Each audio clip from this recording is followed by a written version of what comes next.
Now, a large company might have several strategic business units, but increasingly even smaller companies find the need to have very clear cut different units in order to address different problems and different market segments.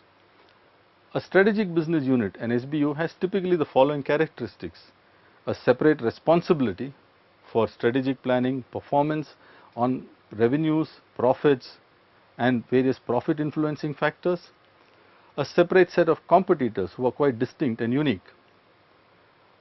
It can also be a single business or a collection of related businesses which offer scope for independent strategic planning from the rest of the organization.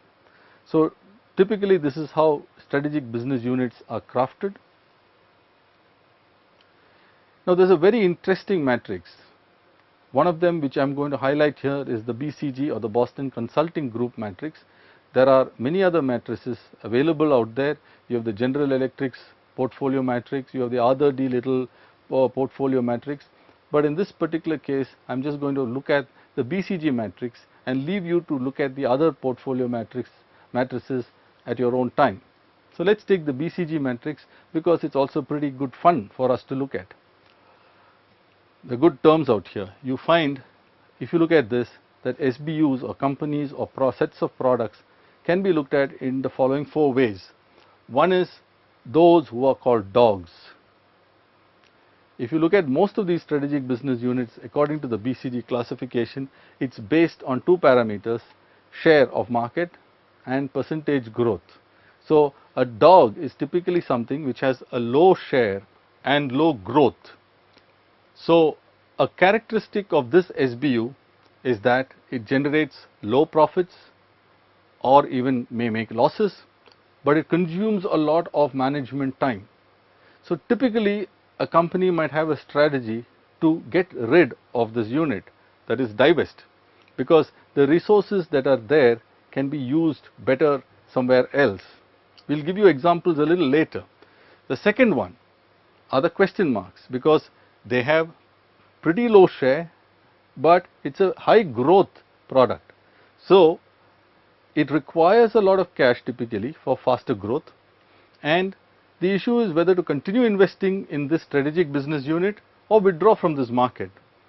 So, the key strategy here would be to build this particular product and harvest as much as possible.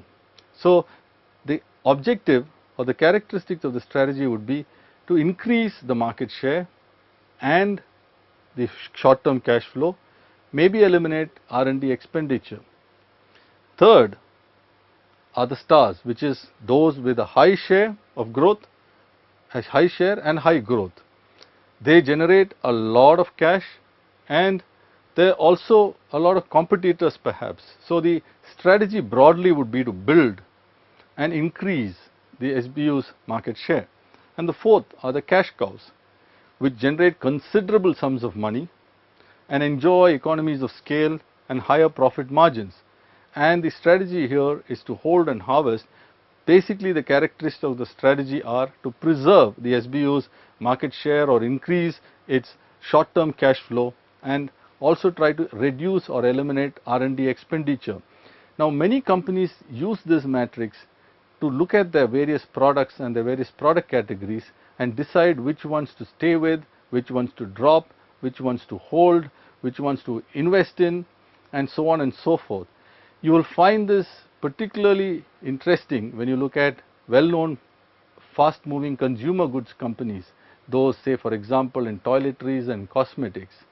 Now, if you look at it broadly, products like say salt have very slow growth, more or less equal to the population growth, because usage of salt really isn't growing all that much. But within that you might have a category like iodized salt. Now, for some people iodized salt might be a question mark, for some people it might be a dog, for some people it might even be a star or a cash cow. Now, it all depends where you started as a company, where you are today and how the competitors relatively are doing. Now, this exercise is pretty fascinating and this is something I would encourage you to look at take many product categories, you will find companies who were there earlier. In televisions, you had companies like Dianora, you had companies like Onida. But today many of these companies don't exist. Instead, you have companies like Sony, LG, Samsung who are ruling the roost. So you might just want to look at it over a period of time, and you will see very fascinating results from such an exercise. So to conclude, marketing planning is very, very critical because it helps orient the organization to achieve their revenue and profit goals, and it also is important for it to be in synchronization with the corporate plan. Most importantly, it helps align the organization, its resources and its intent in line with the changing and evolving environment. There are many portfolio models one can use, and we have already seen more in detail the BCG matrix. But like I mentioned earlier, one can also look at the Arthur D. Little portfolio matrix and the GE's multi-factor product portfolio matrix for evaluating SBUs. Finally, the overall plan must be broken down into specifics for greater clarity and accountability. Example, product plans, sales plans, advertising and sales promotional plans, and so on.